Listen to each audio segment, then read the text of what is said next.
Alright everyone, Nick's phone's here with a fix for error code 4013.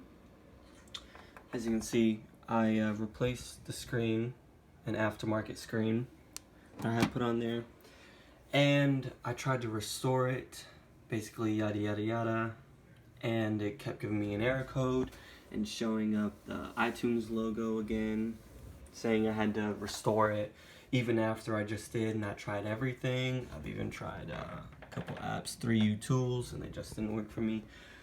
So basically here's the fix. If you have the old original screen, take the aftermarket one off and put on the old one, and it should restore just fine, as you can see.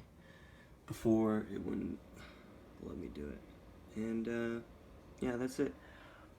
I hope this video helped you. Please like, share, comment, and subscribe.